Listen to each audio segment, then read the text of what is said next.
in person and online, to the latest lecture in our Colloquium series. We are having a rich month of colloquia. We are starting today, and I'll come back to this. Next week, we'll have Professor Norberto Patrignani on the occasion of the National Research Day of Italy on information technology for the Anthropocene. Then we have on the 11th of January, the former rector of the Cyprus University of Technology and member of the National Research and Innovation Council, Professor Andreas Anagiotos. And we have on the 25th of May, our colleague, Professor Christoudias, as well. And we may have another lecture in between, so stay tuned. But today, we are restarting with George Artopoulos, or Georgios Artopoulos, an architect from the Aristotle University of Thessaloniki with a master's and a PhD from Cambridge, having received also a doctoral award from the Arts and Humanities Research Council of the UK. Right? And he has the team of the Virtual Environments Lab here, developing IT-enabled, user-driven tools for social resilience and inclusion, with an application in historical context, and that's what he will be talking to us about. He is exposed in many expositions around Europe, but also out of Europe, Hong Kong, and so on. And we are looking forward to your talk, George. Thank you very much.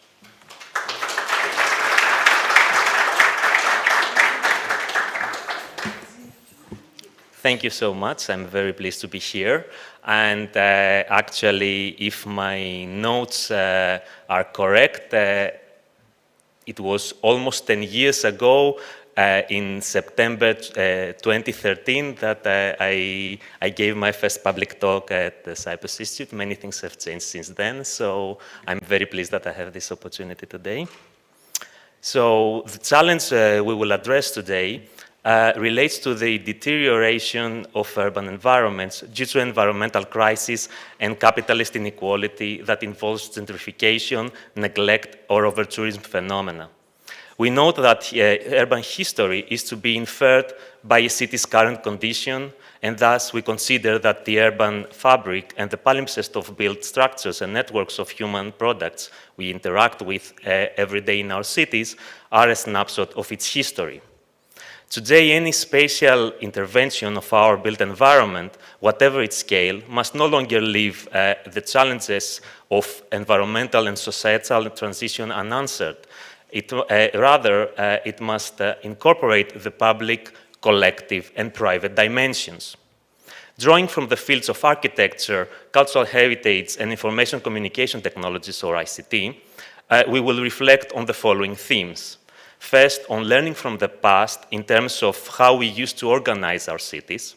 Secondly, on the use of ICT, including citizen science in regeneration processes. And lastly, on the role of public spaces in historic neighborhood regeneration and heritage reuse. Now, regarding our cities, let us first reflect on some of the valuable aspects of a good city. Is it about the integration of green spaces? Is it about its organization and efficiency, or about self-organization and bottom-up informality? In the last 15 years, the concept of the smart city is promoted in various guises, focusing firstly on the monitoring of its operation, that is, to make a city more efficient in terms of resource consumption, and then on citizen participation, mostly though in terms of information collection and delivery to city inhabitants. These concepts have been widely criticized for a corporate approach to data access, as their selling point is to make it more easy for citizens to navigate a city, as if the major challenge that our cities are facing today is that. More recently, we hear about the use of citizen-generated data for the creation of safe cities in Egypt, Serbia, and elsewhere. At the core of this transformation of our city's operation, though, lies a question about how smartness impacts access to commons. Critique raised from social and political sciences addresses this question in a way where the technocratic understanding of order that is proposed by the smart city concept is juxtaposed with chaos. But this dichotomy is a modernist fallacy. We should act beyond the either-or condition, as the two approaches of the social sustainability and the techno-sustainability are actually complementary rather than antagonistic in the quest for the holistic development of our cities. We need to embrace the complexity of the problems we try to solve in order to address what really matters. Clearly, a major component of a sustainable city is a sustainable community. Tangible and immaterial cultural heritage can play a positive role in sustainable community development. In this context, my focus today will be on what is the kind of data and access to commons that do matter. In this regard, access raises issues of control, regulation, and tolerance. Therefore, access to urban public space is highly important, as this is the place where the complex overlay of cultural identities is exercised and emerges from. We know today that the cities that improve the quality of life of their citizens find themselves more advanced in terms of their sustainability. Such cities strive towards social equity by providing access to urban commons and public goods. Public open spaces are more than just physical spaces. As public good, they play a vital role in the livability and sociability, or the conviviality of our cities. As platforms where the sense of community is built up, public spaces support the achievement of collective goals. Their important dimensions involve the values people assign to them, the multiple stories and the body of narratives that enrich them, as well as the network of cultural activities exercised in them. Thus, these narratives, associated perceptions, and material and immaterial values are relevant assets which, when they are well utilized, they can help to activate public space and to engage inhabitants in the further improvement of our city lives. The appropriation and occupation patterns of these spaces, along with the participation in the everyday activities that take place in them, can contribute to create a sense of belonging. As recognized in the literature, the lack of inclusion, interaction, and engagement among the various communities that appropriate the public space often leads to the establishment of a hegemonic technosocial understanding of the urban environment. This is arguably one of the most pressing challenges of Europe, one that calls for creating opportunities for dialogue. So far, in my presentation, we reflected on the value of managing public space as a common resource of the city. Hereafter, we consider historic cities and heritage-scapes as a common resource, assuming that as heritage is a public good, it should be integrated in the networks of public space of historic cities, but managed appropriately. Let us consider for a moment what does heritage include spatially. Today, heritage-scapes can be of any form, including ecological zones, parks, culturally valuable places, designed landscapes and built environments, or public squares. In a city, culturally significant sites coexist with contemporary interventions, and their management involves not only their preservation, but also their affordances for everyday symbiosis with newly built constructions. Studying the affordances of these symbioses can contribute to the sustainable management of the city as a whole. We should approach heritage-scapes, though, with a different sensitivity to any other public space, as this is because heritage inherently entangles issues of identity and history that evolved on top of layered social structures in time and through competition, and thus heritage is much more dynamic and fragile as a common pool resource than a public space. Indeed, we understand the complexity of the matter when we realize that historic neighborhoods in urban environments all over the world, when they are overexploited, threaten the social cohesion of the urban fabric due to over-tourism, the short-term rental market, and the consequent gentrification of the surrounding areas. When are sacredly safeguarded, they challenge the contemporary everyday life of citizens by turning a historic city into a mausoleum. And when are neglected and not appreciated, they are threatened by rapid urban development that destroys them or hides them, facing rapid decline due to indifference.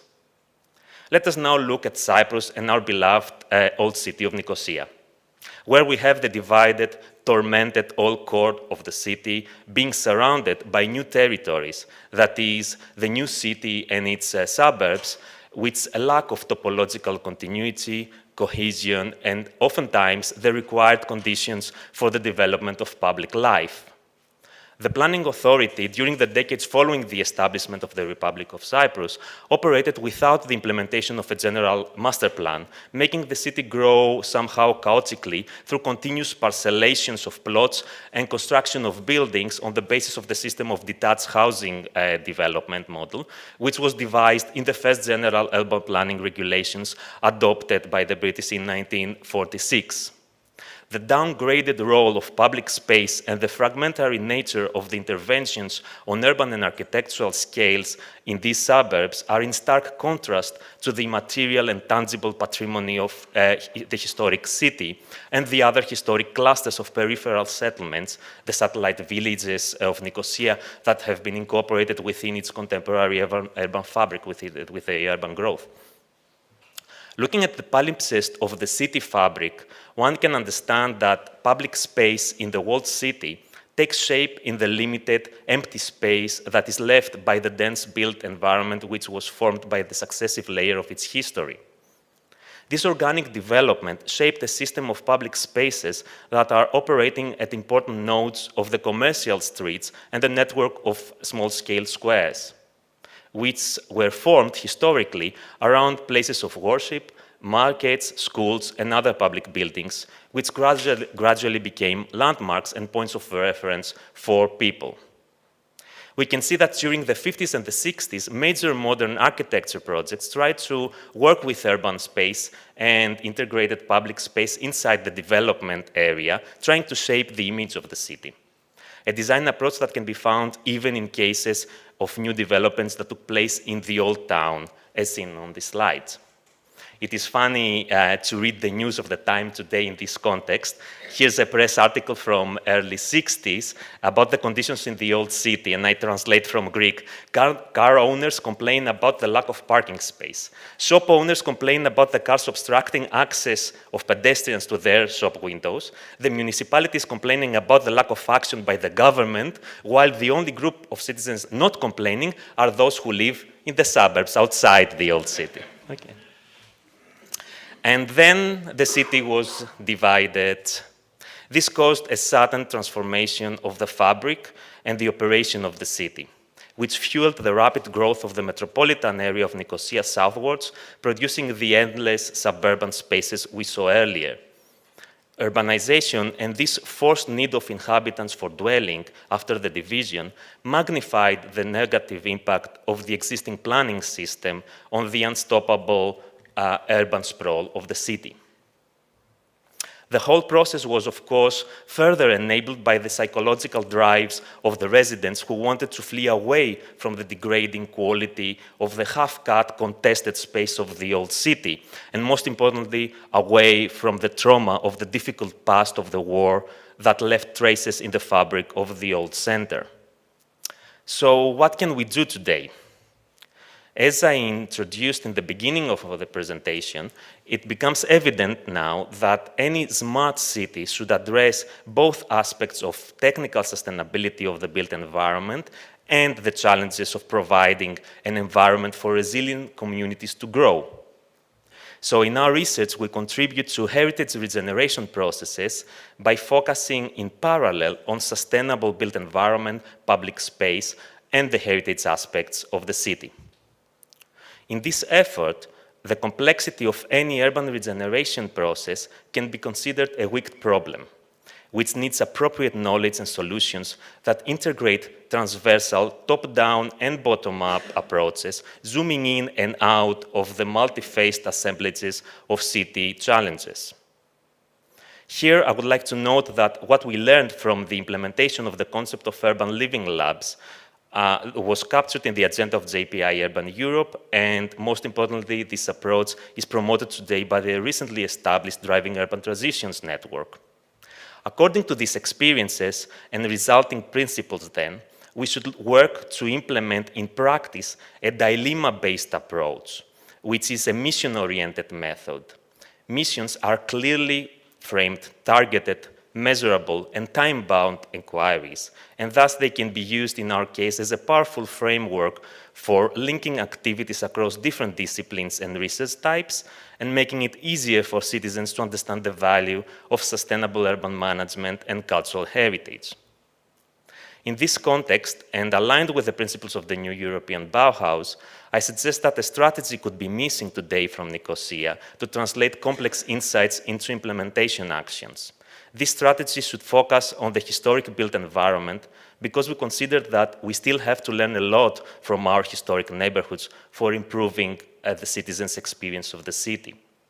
The mission of our approach then is to deliver better methods and tools to support local stakeholders' engagement in city management and heritage regeneration actions by focusing on the interactions of built heritage with its environment as well as with its inhabitants.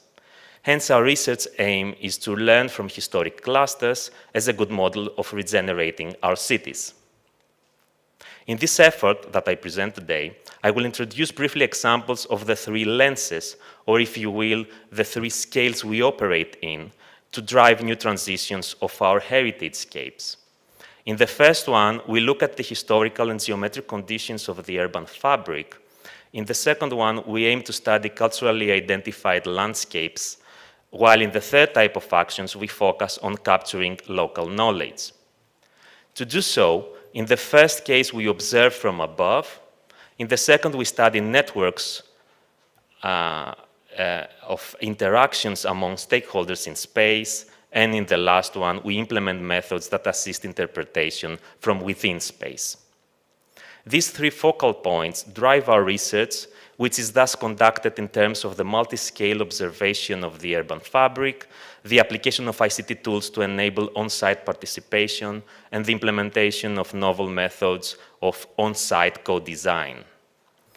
And this is the structure we will follow in the rest of my talk, always aiming to integrate built heritage information with local knowledge. Starting with our approach to multi-scale observation applications, we recognize that local heritage assets can play a critical role in successful urban regeneration processes.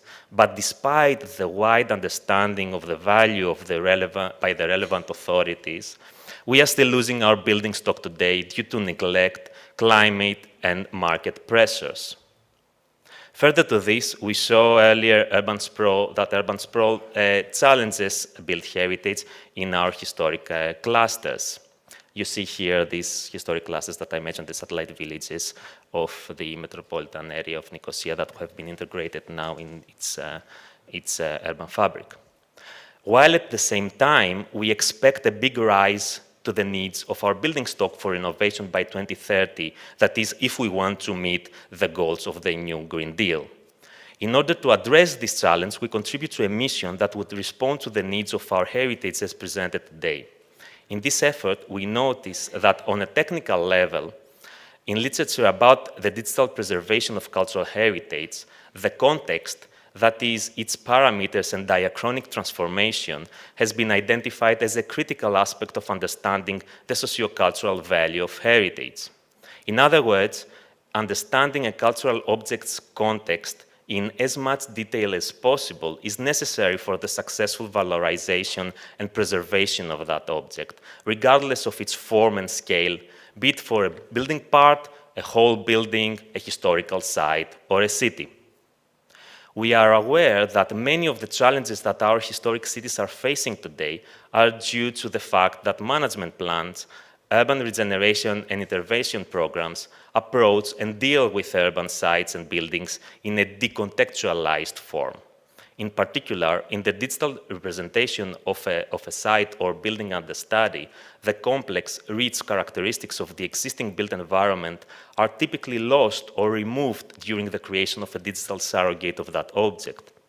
information about scale relationships, arrangement of parts, environmental conditions in the area, links with other locales of historical importance, orientation, visual connectivity, and so on, is intimately tied to the provenance and our perception of physical objects, heritage buildings, and historical sites. We respond to this challenge by developing a digital twin of historic neighborhoods that is an online building information modeling enabled suite that provides access to multidiscipline knowledge. This information, most importantly, ranges in scale from the city macro scale for environmental monitoring of historic cores to the micro scale of structural analysis of individual buildings, as well as in time for monitoring urban change and growth. For clarification here, since this is a colloquium and not a seminar, in a digital twin that utilizes Heritage BIM, or building information modeling, the building is described through a database of interlinked data structures and linked information. A common data environment enables linking knowledge representations and data collected from surveying, GIS, or simulations through a parametric 3D model of the object under study. So we brought together key stakeholders in Cyprus and from abroad to work together as partners in a quadruple helix operation. Key actors from the academia, companies from the markets, local authorities, and the relevant professional bodies to cover all aspects of the process of managing historic built environments and bringing all the expertise that you see on the slides. We did so in order to create a technical workflow that would enable the authorities and experts to integrate information about our heritage buildings and their urban context from multiple disciplines and scales, and to make it all accessible through a user-friendly online interface. In this animation, you can see some of the scales and the data that we bring together through this platform that we are creating in the context of the Urban Periscope project, including Earth observation analysis, the mean land surface temperatures, 3D GIS information. I'm just browsing quickly. Data fusion of reality captured data.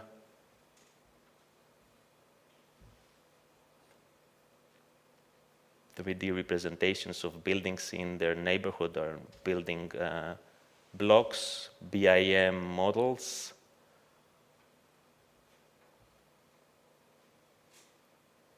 as well as photorealistic visualizations, representations of the object under study, which also integrates results of non-destructive testing analysis for the material condition of the structure of the buildings, as you will see here.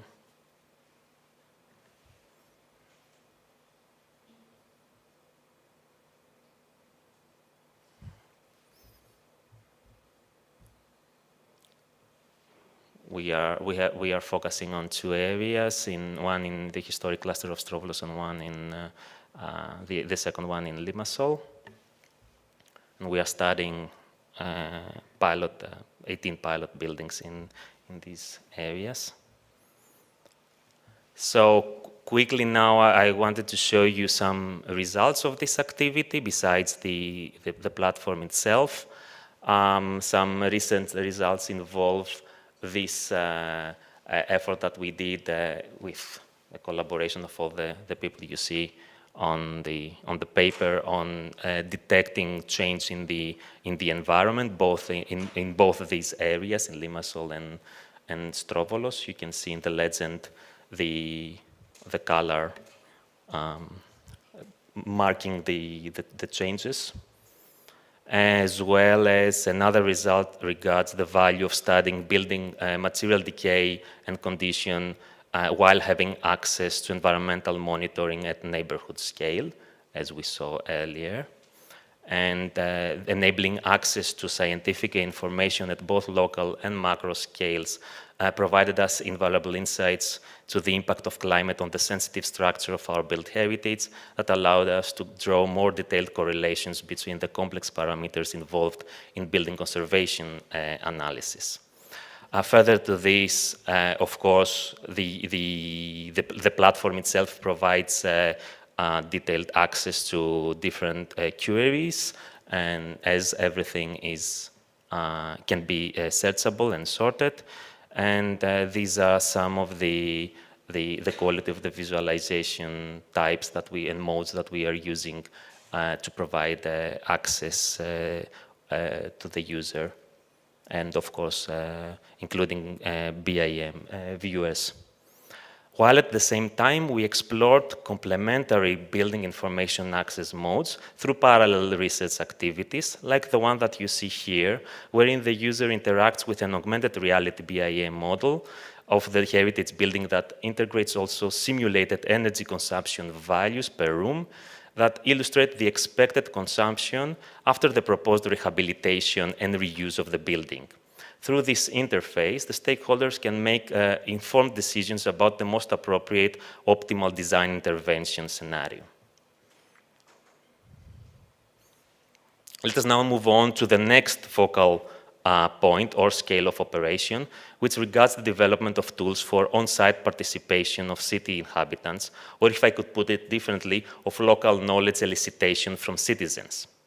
Here we approach heritage as a process, a performance, an act of communication, and a set of relationships with the past, undertaken at certain sites and places. In the current understanding of cultural heritage, more recent artifacts or urban areas can represent, from the perspective of the social and cultural practices of the local community, as much value as the oldest monuments or a historical urban quarter. We ask then if sites, objects, and their histories simultaneously belong to more than one of the local communities, while at the same time, these heritage sites are undergoing appropriation by those groups and individuals who practice their everyday cultural expressions within them. To answer this question, our objective is to develop methods and tools that will enable us to document and study what I call heritage to be. That is an assemblage of found products of past human actions and newly expressed cultural activities that is spatially appropriated. To study this approach, we created a working group in the context of the DARIA ERIC, the European Research Infrastructure on Digital Humanities and the Arts. And in this group, we work towards the creation of a methodology that enables citizen participation. It provides a data-driven service to the public. It aims to stage multi-stakeholder interaction and facilitates access to digital assets. I will show now a couple of pilots we ran to pursue these objectives. The first one is located in the historic part of Cordoba in Spain, and it was jointly supported by the Coast Action Cyberparks that I participated in. In Cordoba, we looked at patio houses, which are an important example of built heritage that stages the world-renowned immaterial cultural heritage of the Festival of Patios. Our aim was to enrich our understanding of the value of environmental aspects of the communal spaces of patios, that is, their courtyards, to communicate them as a climate-adapted model of architectural solutions inspired by historic building methods in the south of Europe. Our aim was to enrich our knowledge of the operation of these once popular communal spaces with local experiences that can capture and communicate qualitative information, which otherwise is difficult to obtain through technical analysis and thermal comfort metrics. In this effort, driven by the relevant Faro Convention principles, we combined ethnographic methods to collect information that can be used in engaging citizens and non-experts in a heritage valorization process through participatory tools for the future regeneration of the neighborhood. These narratives you see on the screen resulted from this process, and I suggest that they can speak to non-experts in more ways than technical data could do, as they offer new meanings to which inhabitants can relate. This is very important for the social and urban fabric of Cordoba, as most of the neighborhoods of patio houses have been already gentrified, with a high number of local residents being forced to move out of the old city center due to Airbnb phenomenon and over-tourism. To support our aim, our local collaborators first ran a workshop in 2018 to study the urban condition in these neighborhoods by using a mobile app tool to map the public spaces that are active in between the patio houses in the historic quarters. And then in 2022, we ran a second workshop with our partners that you see on the slide, the local universities and the Institute of Cultural Heritage of Spain. Of Andalusia, sorry, using this time instead of an app, of a mobile app, an online browser-based ethnographic survey tool, because nowadays no one really wants to download and install any apps on our phones. That we developed for engaging new audiences in dialogue about this example of heritage to enable non-experts as well as scholars to collect ethnographic data from the field. This GIS-enabled ethno-survey tool for the implementation of citizen science methods in the study of historic cities was used in this case to collect geolocated multimedia documentations of patio housing heritage and memories, narratives, and local knowledge of their inhabitants, whoever lives there today, and to make this knowledge available online to support further studies. Of course, we analyzed the results, and these are available to everyone. And here I want to also mention a very interesting idea that my PhD student called Wehrmeyer implemented that I want to share with you.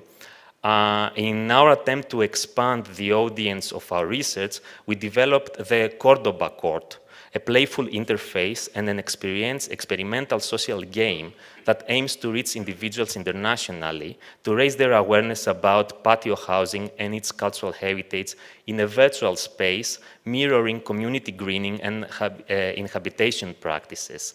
The user of the game can actually choose where to locate either these decorative plates or the pots with the plants, and they can choose the colors and the flowers and leave a message as well.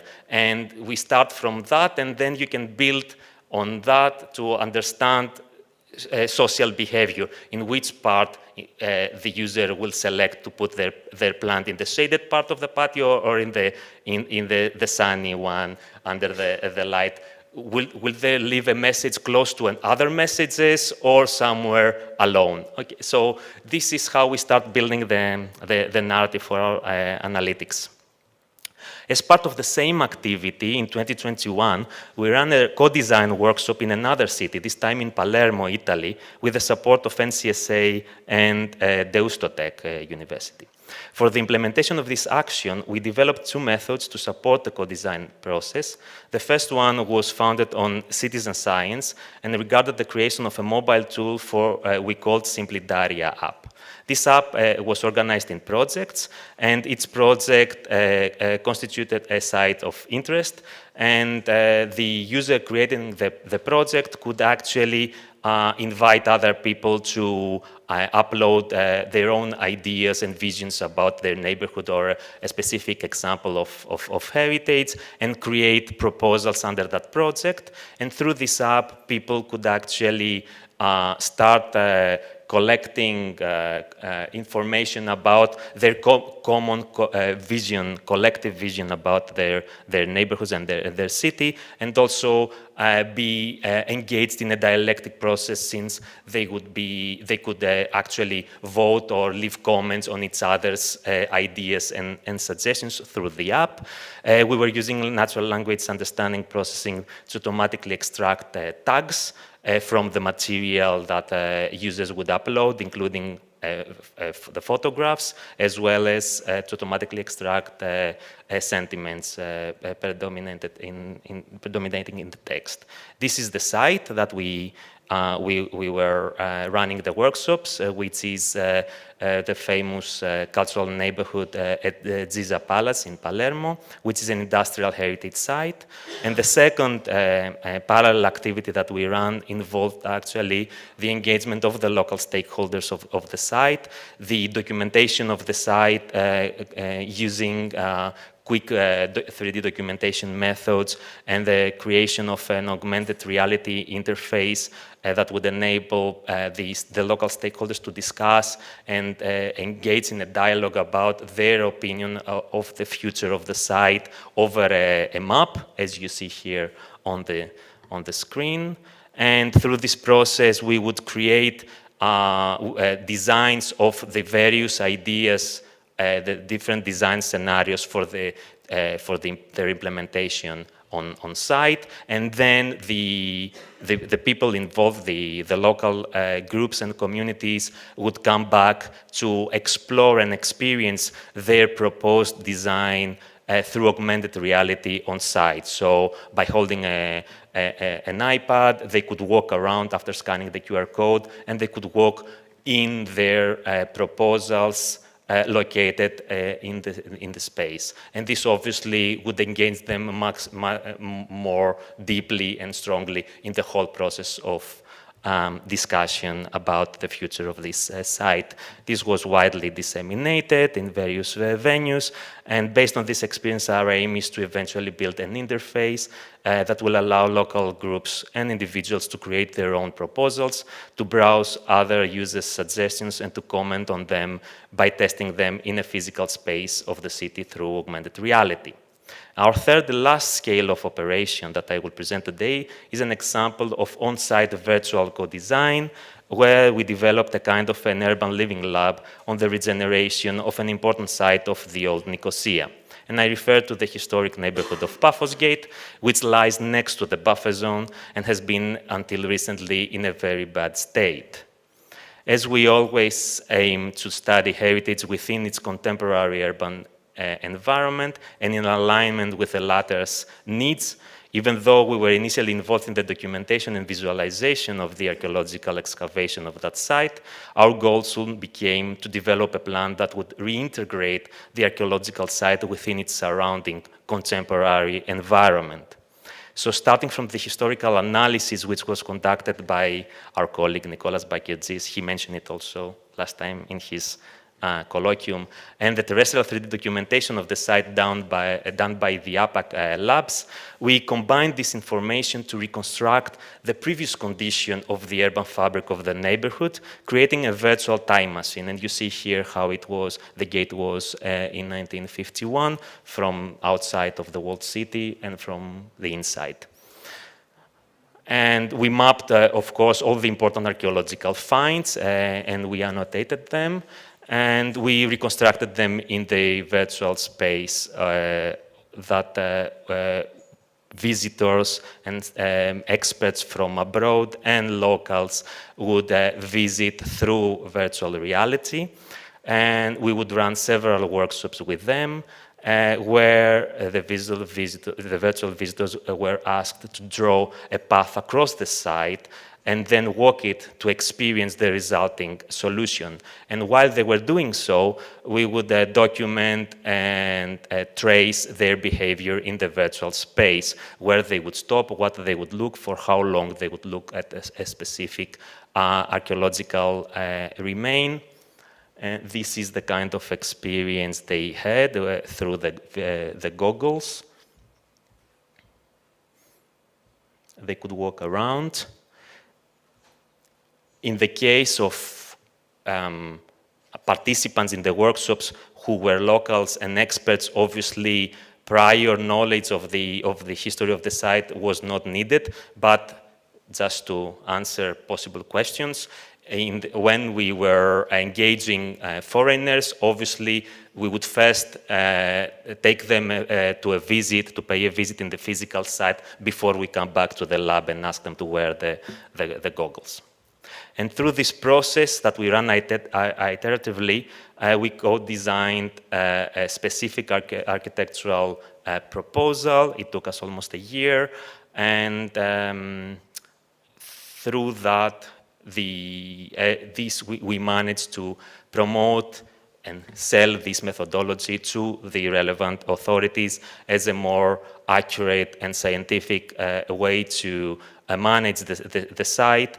And through this experience, actually, we are very close to have the opportunity to experience the implementation of that in real life. Actually, I don't know if I'm allowed to say, but we are planning to open the space to do the inauguration on the 16th of June, for those of you who would like to attend. And significantly, this was a methodology that was included in the report of the Special Reporter of the United Nations on Cultural Rights in Cyprus, and was awarded as one of the 2 internationally best practices of use of ICT for public spaces designed through participatory methods. And yes, it has been also disseminated in scientific press. Ultimately, our aim for developing the methods and projects I presented is to create parts of an interface to the public realm in cities. The presented examples explored how to integrate scientific and local knowledge, multidiscipline practice, and co-creation methods by leveraging the effective, affective, and inclusive power of spatial narratives in order to revisit current approaches to the management and reuse of urban environments, to transform and achieve more sustainable public spaces that will be founded on dialogue. The adequate inclusion of a variety of stakeholders in a participatory way is challenging but necessary today if we want to transform our cities towards more sustainable futures. Our practice revolves around the development of workflows, methods, and digital tools that support new contributions to creative processes, that involve information exchange and flow between the relevant stakeholders, either by raising the awareness of the public or by providing new interfaces that enable deeper understanding and better interpretation of spatial data, of complex parameters, relations, and the fuzzy agents interactions in the built environment. All this was made possible through the amazing, very hard work of my collaborators at the Virtual Environments Lab. So I would like to thank them first, and also thank you for your attention today.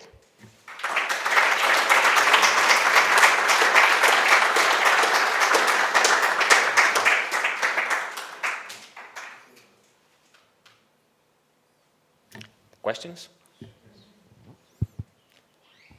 This is the role of the chair to ask if there are any questions. I can start so that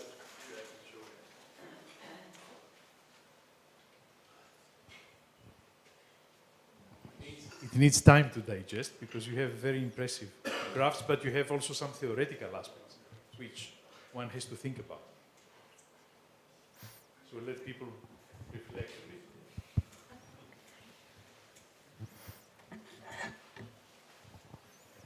Thank you very much, George, for putting together all these pieces of your work that I had the luck to see previously. The question that raised to my mind is basically related to the issue of identity. The space is not just a place that shelters some of our activities, but is part of what we are, what we will be, and where we come from. Of course, the history of Nicosia, of Cyprus, is very important in time, in a very recent time. And now your work is basically trying to reconstruct this identity with this historical recent pattern. Now the issue, the aspect is that how much digital technology can bias the results of this exploration? Because there might be a sort of cultural age gap or social gap in accessing digital tools, in contributing in this co-design development and effort. How are you addressing this aspect? This is a very important question, obviously.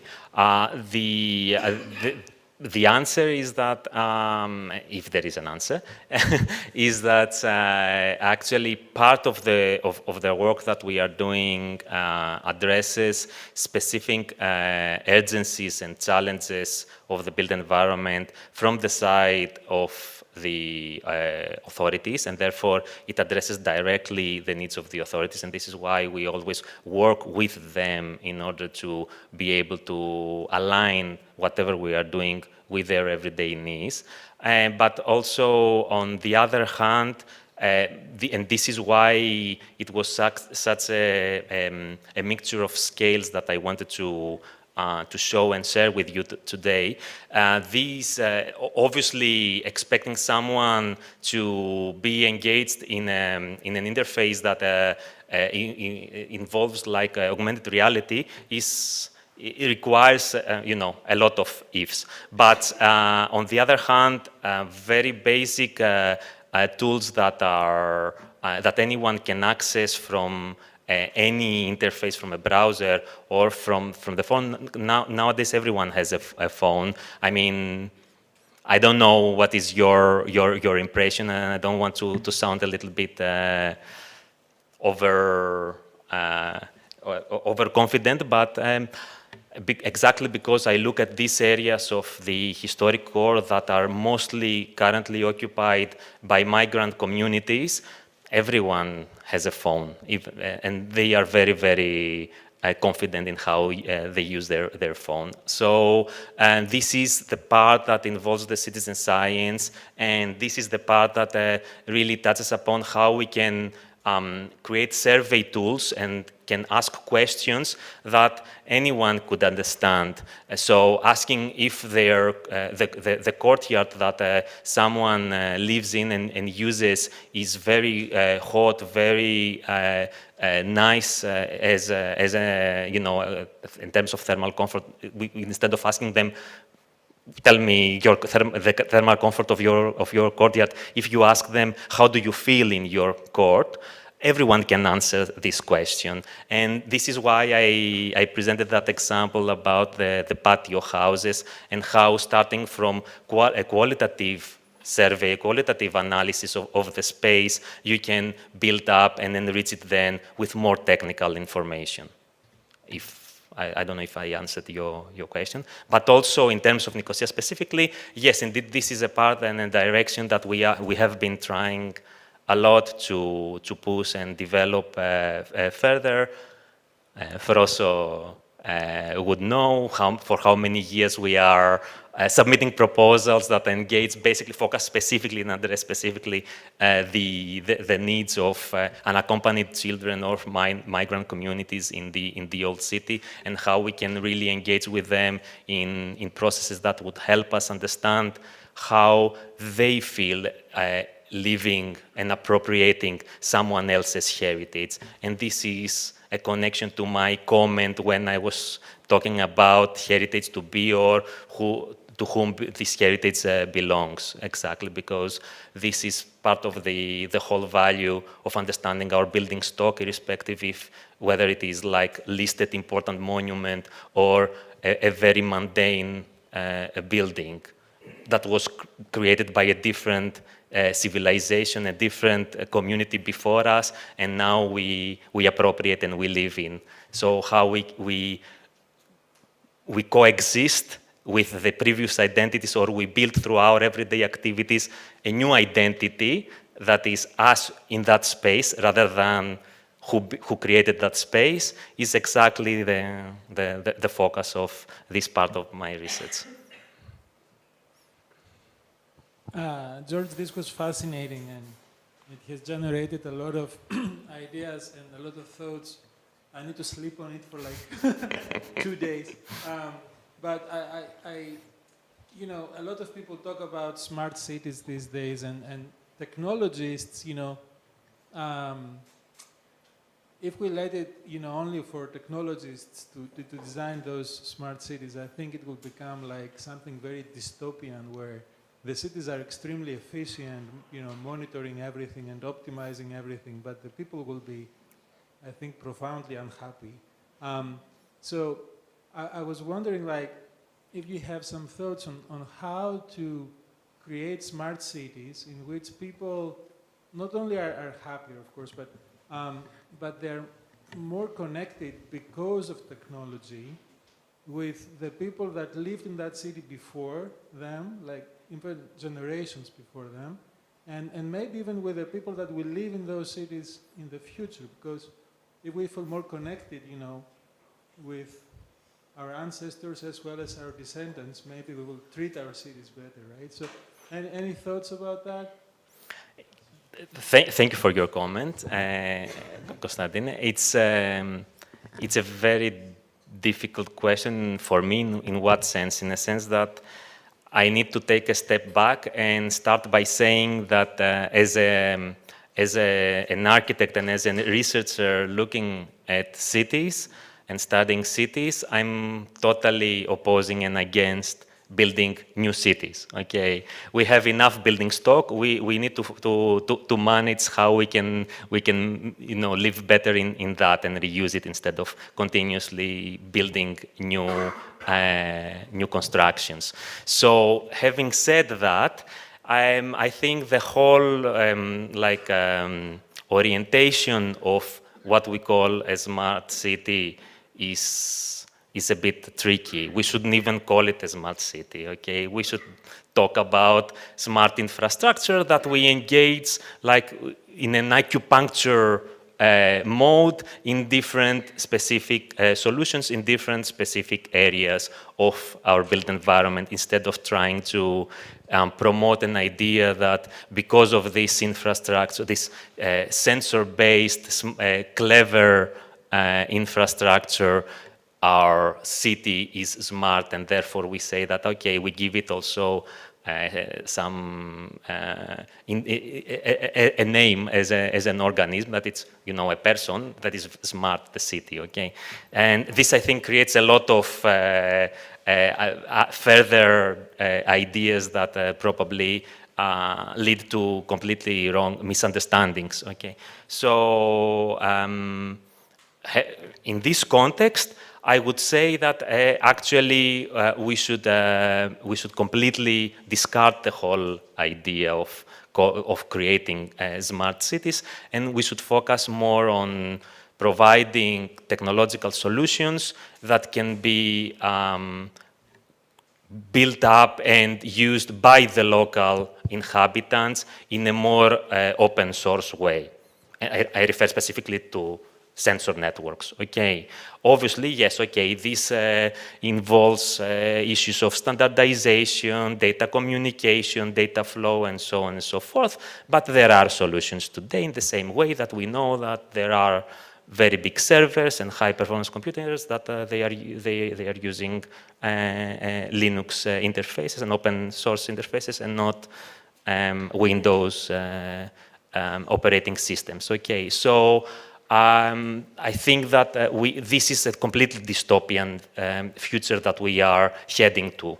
And you gave me the opportunity to mention that I was reading the other day the current news, the state of development of this neon city in Saudi Arabia, which actually the news were about the developer, or the Crown King, signing an agreement with one of the Chinese companies that they produce surveillance sensors and systems, to install it to everywhere in the city to make it safe. Okay, so I think, yeah, I should stop here.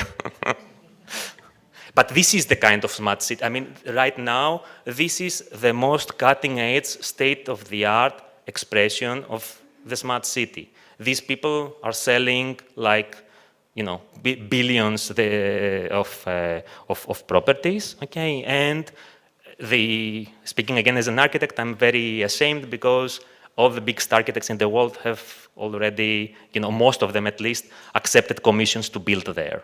Okay, so I don't know how we will avoid that future. Yes, thank you, Yorios, for a really very interesting talk. And as a researcher myself who looks at, say, rocks, who don't change if I look at them, but I change, I learn from the research, obviously. It's exciting for me to see into a research field where your research actually affects back onto the subject that you study. And now we have heard it from the previous two speakers already, there are obvious ethical problems here. So how, if I may ask, as a research group, and how, as a profession of the architects, can we deal with these problems of ethical responsibility? Thank you, Tilo, for the question. If I understood correctly, assuming that you refer to data, all the data collected in all the activities mentioned and presented today have been either anonymized or have been collected with the consent of the people who generated them. And I know that it sounds like an easy answer, but this exactly because I have been through these considerations for many years, I'm very, very particular in always aiming to develop these tools or to conduct this research in controlled environments. And this is why everything that I was mentioning, if you remember, I was always referring to workshops and very structured conditions, because I know that otherwise there are several steps of precaution that one needs to take in order to deal with data anonymization. I was less worried about the individual personal data, which is well controlled in Europe. More along the lines, what you discover is open, is accessible to lots of people. That can be the developer who has lots of money and then decides, okay, there is a nice niche where I can buy something, gentrify an area, and suddenly the migrant workers are no longer there. Well, they may have access to the same data, but so what? They can't do anything with it. You are facilitating change, but you're not in a position to control the change that you facilitate. Yeah, this is true. As I mentioned in all of these cases, always the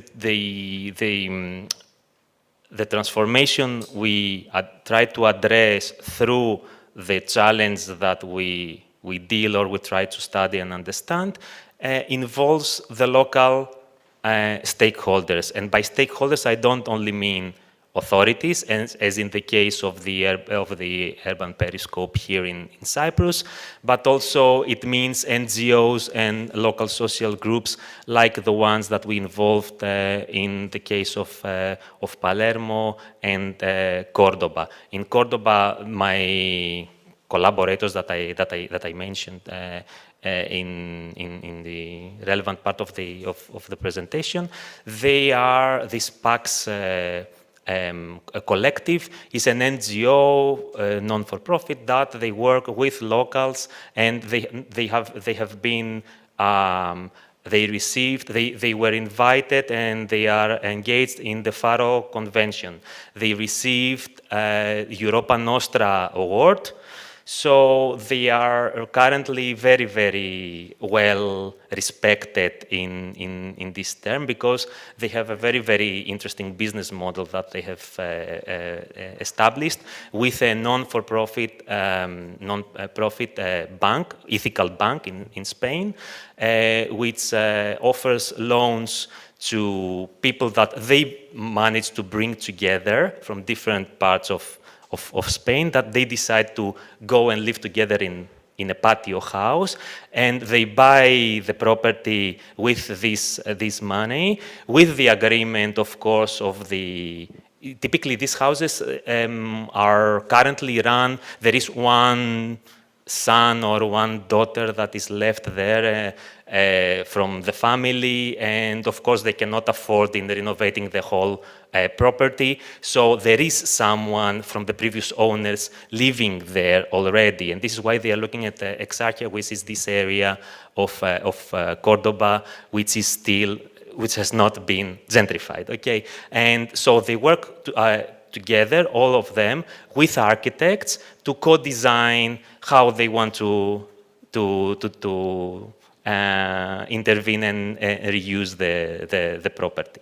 So it's a very, very long process. I mean, all these years, they have started in 2015, and they have only done one property, okay? So they are very careful in the steps they follow to avoid all these problems, yes. Hi, George. Hello, Anixi. Very nice presentation indeed. Thank you. You mentioned about the concept of the slow city at the beginning. This is something that is already, let's say, in the plans of the spatial development strategy of most of the municipalities, allegedly, at least in theory. In theory. And my question is, for this, let's say, concept to be applied in, let's say, a typical municipality in Nicosia, in your opinion, what would be the main challenges for it to be implemented successfully? And, well, an estimate, how long would it take, considering the various developments? Thank you. Thanks for the question. I know that you know what I'm going to say because we have been through this many times. But thanks. So yeah. Well, as I keep saying, unfortunately or fortunately, this is like a problem. I have to go many steps back, and actually, this is why I don't know if you noticed how I started the presentation. Okay, I talked about capitalist inequalities, okay? So if we change our behavior and we accept that actually any kind of either regeneration or any kind of intervention in the space of the city, and this also links to your question, should take time, and it shouldn't happen now because we have the municipality has the budget approved by the cabinet this year and they have to spend it, otherwise they will lose it, okay? Then we could understand that there is a value in the slow participatory process of trying to develop, build, grow together with the locals and whoever is going to be your targeted audience that you want to attract. A common vision for the future before you implement anything, before you act. But unfortunately, in this neoliberal world that we live, everything has to happen fast. We are very, very accustomed to this. We are overexcited. We need the adrenaline of doing everything today. So this goes against, obviously, this trend, and it requires, as you know, a behavioral change, which is something that takes a lot of time. I don't know if I answered your question. My aim through the development of these tools, and I hope I communicated at least partly to you today, is that you help people by even just asking them the questions and enable them to really express and raise their voice and express their opinions. You trigger people to reflect, to stop for a while and reflect and tell you what they think. And we hope that this is a process that can contribute a small step towards this direction. The very last, thank you very much, Yorgos. And I do admire the work you're doing. And I think it's very important for young researchers like you and young, especially young architects, to keep in a constant dialogue with old cities, historical centers, and heritage matters. So I think that also what you presented, the experience from other cities and the dialogue with other people who are involved in similar projects is also important. I cannot be objective with Nicosia because I have been living for 45 years now, and I feel like becoming another person, a young person, every time I enter through the walls I enter the old city. I don't know if it will ever become a smart city. What I know is that Nicosia is a magic city. Many things change, but sometimes we believe that nothing has changed, although some things have changed for good, others for bad, but Nicosia is there, and the best approach is to get to know it in depth. Its history, its surroundings, the buildings, the people, and what is beyond and behind it. But I do thank you very much. Be well. Thank you so much for your comment, Fro. So yeah, exactly, this is precisely the reason, because even though I'm not from Nicosia and not even from Cyprus, I love so much this city, and this is why most of my research looks at this city, and this is why I spend like the first 15 minutes of my presentation talking about this richness that you described. Thank you so much for your comments.